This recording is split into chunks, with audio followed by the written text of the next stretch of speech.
बिस्मिल्लाहिर्रहमानिर्रहीम। Mechanical behaviour of material के lecture 5 में पार्ट 3 हम स्टार्ट करते हैं। ठीक है, तो ये प्रॉब्लम 1.19 तकरीबन हमने आखिर तक डिस्कस किया था, सिर्फ आखिरी स्टेप्स रह गए थे। तो वी एफ हमारे साथ वॉल्यूम फ्रैक्शन और रिइंफोर्सिंग फाइबर हमारे साथ बराबर है A F divide by A T का। ए एफ मतलब एरिया ऑफ फाइबर और ए टी मतलब टोटल एरिया। तो एरिया ऑफ फाइबर हमारे साथ 1.767 है जो हमने मालूम किया, और टोटल एरिया जो हमें गिवन है वो 6.5 स्क्वायर सेंटीमीटर है। तो इसी वी एफ आता है 0.272। ठीक है, तो इसी फार्मूला है Young modulus of composite material, ये मालूम करना है। फार्मूला है V F E F plus V M E M.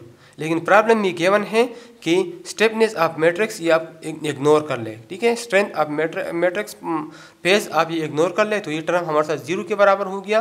तो ई सी बराबर हो गया वी एफ ई एफ का। ठीक है, तो वी एफ की वैल्यू हमने मालूम किया, ई एफ की वैल्यू हमें गिवन है, तो पुट करके आप ई सी मालूम कर ले। तो ई सी हमारे साथ आ जाएगा 58.72 गीगा पास्कल। ठीक है, अब हम प्रॉब्लम नंबर 1.21 की तरफ जाते हैं। तो प्रॉब्लम नंबर 1.21 ये हमें गिवन है for a composite containing 60 b by o, मतलब 60% continuous aramid fibre and in epoxy matrix compute the maximum theoretical composite modulus. मतलब कंपोजिट मटेरियल के लिए ई मालूम कर ले, मतलब ई सी मालूम कर ले। Would the modulus of the composite be higher a 40% carbon fibre type 1 were used as the reinforcing phase. तो सबसे पहले हम ई सी मालूम करेंगे और दूसरे पर हम कार्बन फाइबर टाइप 1 के लिए ई सी मालूम करेंगे और दोनों का मुआवजा करेंगे कि कौन सा वैल्यू ज़्यादा है। ठीक है, तो एक सिंपल प्रॉब्लम है।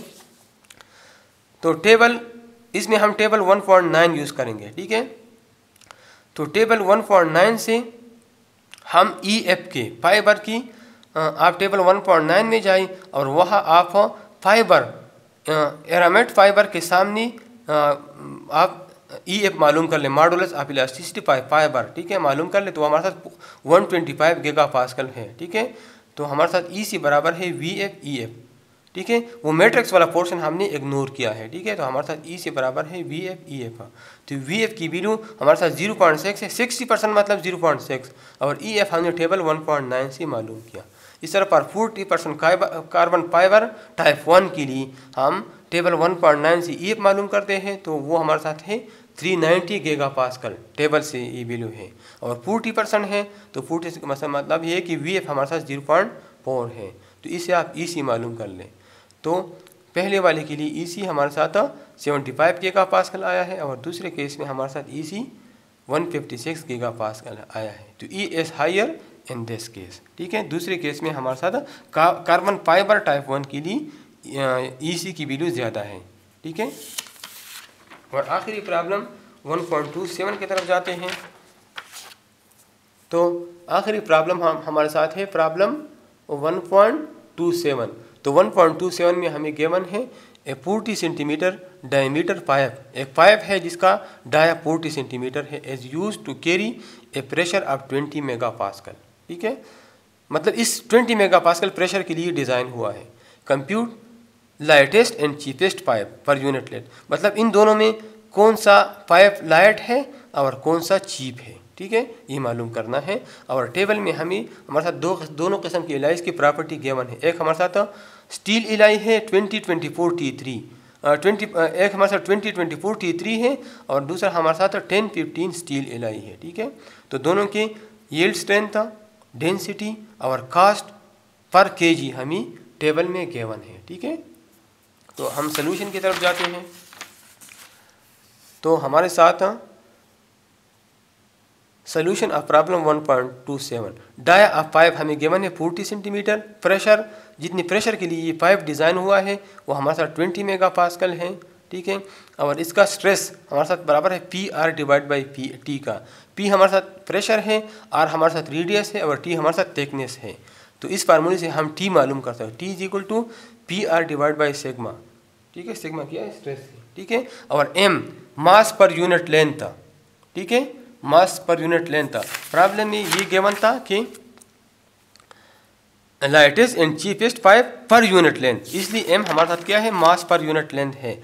तो जिसका मास पर यूनिट लेंथ कम हो वो हमारे साथ लाइटेस्ट होगा, जिसका मास पर यूनिट लेंथ कम हो वो हमारे साथ लाइटेस्ट होगा। तो दोनों के लिए हम, दोनों एलाइज के लिए हम एम मालूम करते हैं, मास पर यूनिट लेंथ। ठीक है, तो इस फार्मूले से हम टी मालूम करते हैं और टी की वैल्यू इधर पुट करके हम एम मालूम करते हैं। ठीक है, तो T is equal to P R by P. तो पी हमें गिवन है 20 मेगा पास्कल है और आर हमें गिवन है 20 सेंटीमीटर है और सिग्मा हमारे साथ है 345। ये टेबल से हमने मालूम किया, टेबल में ये वैल्यू 345 मेगा पास्कल है। ठीक है, ये वाला टेबल में ये वैल्यू 345 मेगा पास्कल है। तो इससे हमने टी मालूम किया है 1.159। अब एम वाले फार्मूले में 2 pi R T F, T rho, pi R हमारे साथ रेडियस है, टी थिकनेस है और रो हमारे साथ डेंसिटी है। ये डेंसिटी टेबल में हमें गिवन है। तो ये सारी वैल्यूज पुट करके आप लोग एम मालूम कर लें।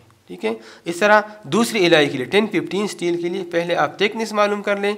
ठीक है, तो थिकनेस का वही फार्मूला है P R divide by sigma. P 20 mega pascal है, आर 20 है और सिग्मा टेबल से 315 मेगा पास्कल है। तो थिकनेस इससे आया है M T is equal to 20 multiply by 20 divide by 315। ये प्रेशर है, ये रेडियस है और ये हमारे साथ स्ट्रेस है फ्रॉम द टेबल। तो इसे आप थिकनेस मालूम कर ले 1.27 सेंटीमीटर। ठीक है, फिर आप एम मालूम कर ले, ऊपर वाला जो फार्मूला था उसमें आप वैल्यूज पुट करके आप एम मालूम कर लें। तो दोनों का आप मुआजना कर लें। हमारे साथ पहले वाली इलाई का मास 397.24 ग्राम पर सेंटीमीटर, ग्राम पर यूनिट लेंथ है और दूसरे काले का 126 और 1260.78 ग्राम पर centimetre. It mean that lightest pipe is a 2024 T3। जो इलाई है ये हमारे साथ लाइटेस्ट है। ठीक है, lightest pipe as a 2024 T3 क्योंकि इसका मास पर यूनिट लेंथ हमारे साथ कम है। और बी पार्ट हमारे साथ कौन सा चीपेस्ट है पर यूनिट लेंथ। ठीक है, तो इसका हम डॉलर पर केजी हमें टेबल में गिवन है, टेबल में हमें गिवन है इसका कास्ट इस एलाई का 2 मतलब इसका 1 kg $2 पे है। $2 पर केजी मतलब इसका 1 kg $2 पे है और ये हमारे साथ $0.5 पर केजी है। ठीक है, इसका तो इससे हम इसका पर यूनिट लेंथ इसका कास्ट मालूम करते हैं। ठीक है, तो फॉर 2024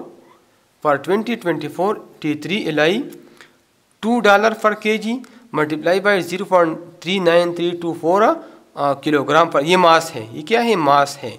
ये हमारे साथ ग्राम पर सेंटीमीटर में था तो इसको हमने किलोग्राम में कन्वर्ट किया। इधर जो मास हमने मालूम किया था ये वाला, ये मास जो हमने मालूम किया था ये ग्राम पर सेंटीमीटर में, जब आप किलोग्राम में कन्वर्ट करते हैं तो 1000 से डिवाइड कर ले। ठीक है, तो ये हमारे साथ आ जाएगा 0.39324 किलोग्राम पर सेंटीमीटर।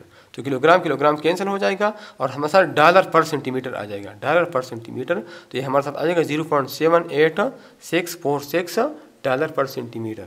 इस तरह हमारे साथ स्टील एलाई के लिए यही तरीका हम अप्लाई करते हैं। तो हमारे साथ ये 0.6333539 पर सेंटीमीटर। ठीक है, तो इसका मतलब है कि 10-15 steel alloy as a cheapest. ठीक है, हमारे साथ मालूम हो गया। तो हमारे साथ आखिरी प्रॉब्लम सॉल्व हो